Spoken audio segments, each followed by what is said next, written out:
and I did my best to cover most of the parts. Let me know if I missed something. And nope, not going to include anything about the financial situation of the world.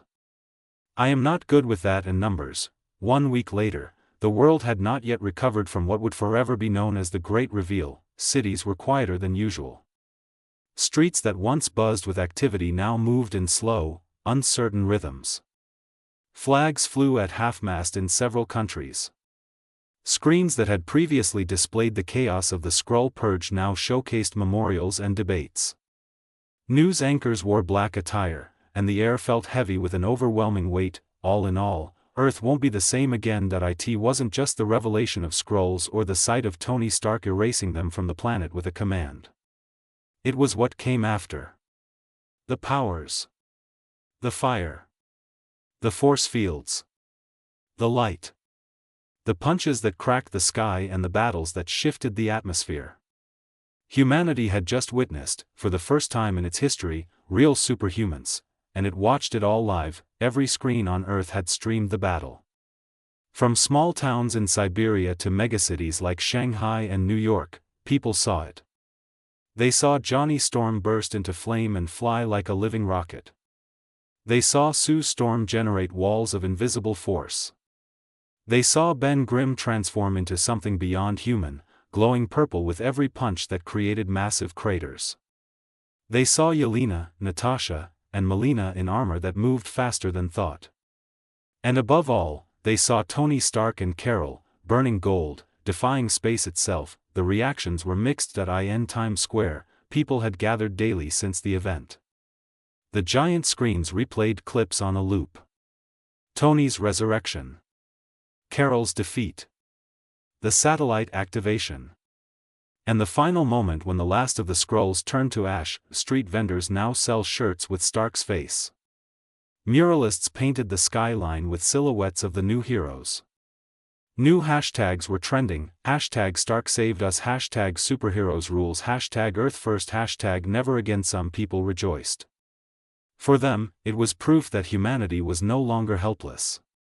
That finally, Earth had defenders who could stand toe-to-toe with anything the stars threw at them. Others weren't celebrating. Protesters gathered near federal buildings, holding signs that read, "No gods on Earth," and, "Who watches Stark?"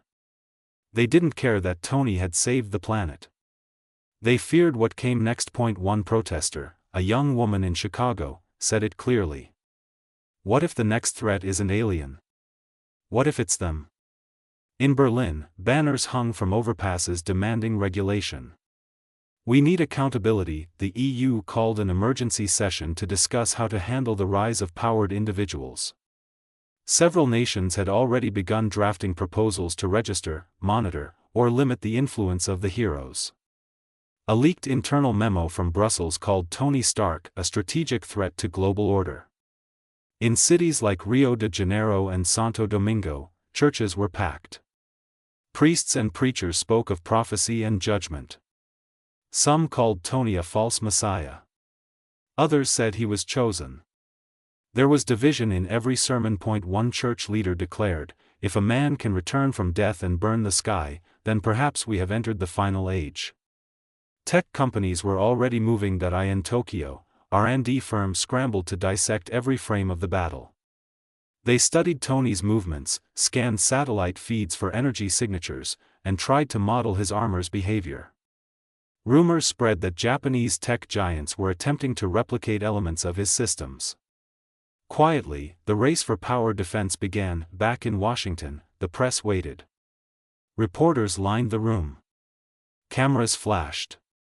The podium was empty. Washington, D.C. The new president, George Walker Bush, stood at a press podium outside the Capitol. American flags lined the stage behind him. His tone was firm, his expression grim. "Good evening, citizens of Earth." That opening caught a few off guard. He didn't say America. He didn't say allies. He said Earth. Everyone noticed. A week ago, we confronted a reality that no one expected. The human race had been infiltrated by alien shapeshifters intent on replacing us.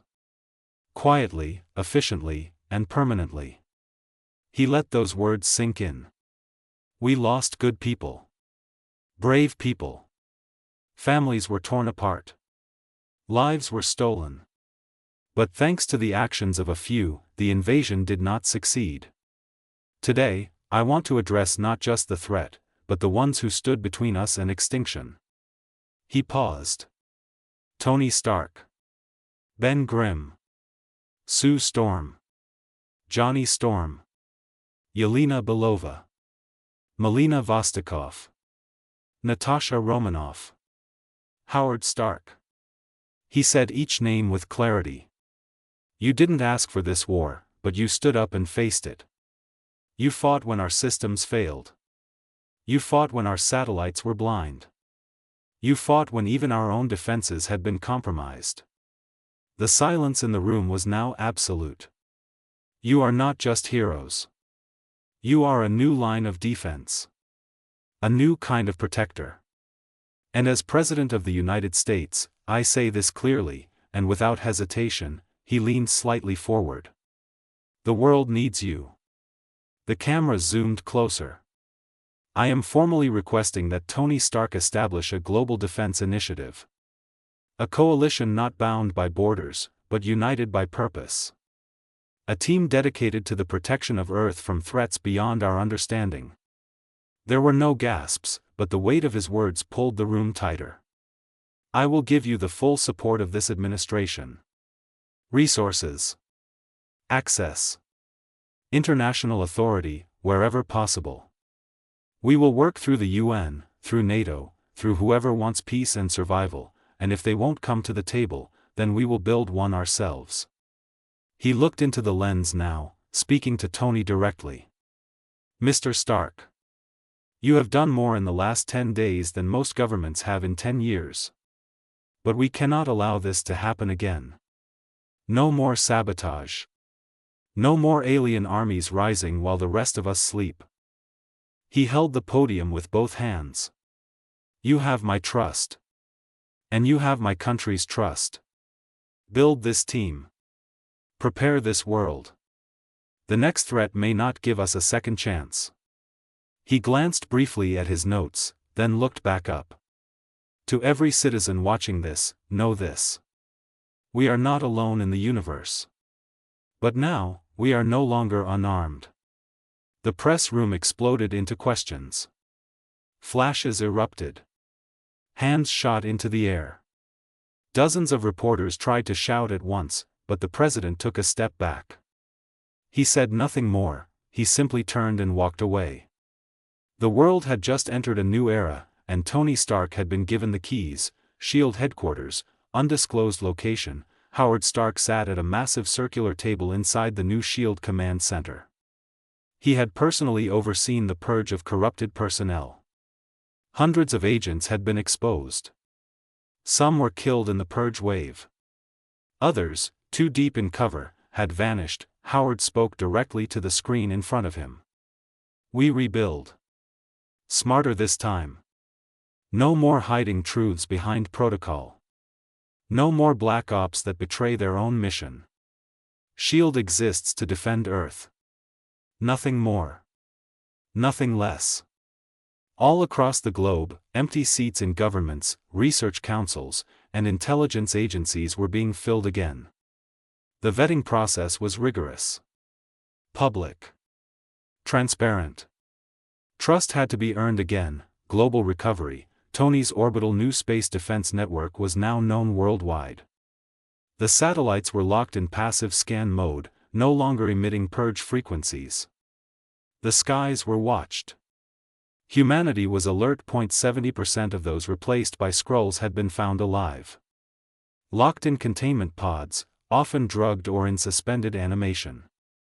Tony and the rebuilt SHIELD task force, now led by Howard Stark, had found hundreds of hidden facilities. Some are buried beneath Arctic bases. Others are hidden in plain sight under abandoned factories and government bunkers. Entire train lines had been retrofitted as mobile prisons. Rescued victims wept as they were reunited with their families. Some had been missing for weeks. Others for decades, but the remaining 30%? Lost. Either executed, experimented on, or their bodies used beyond recovery. So, not everyone got a happy ending. All they did was weep.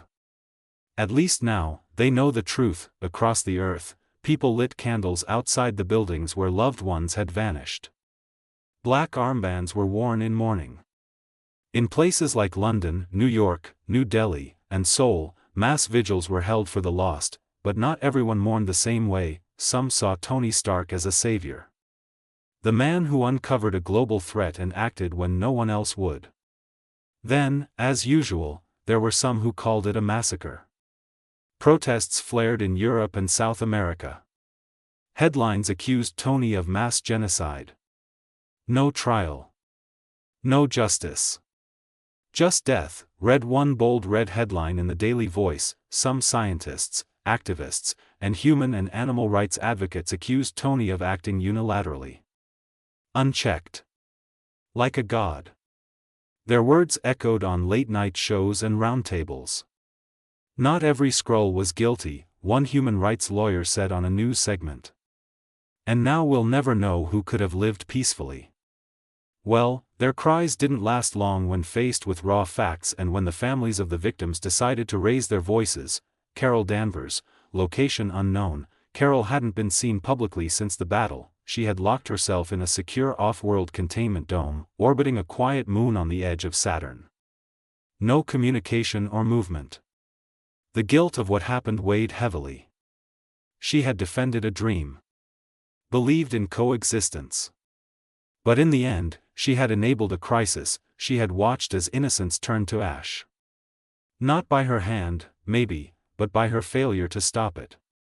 And worse, by the man she had underestimated. Then, there was Fury.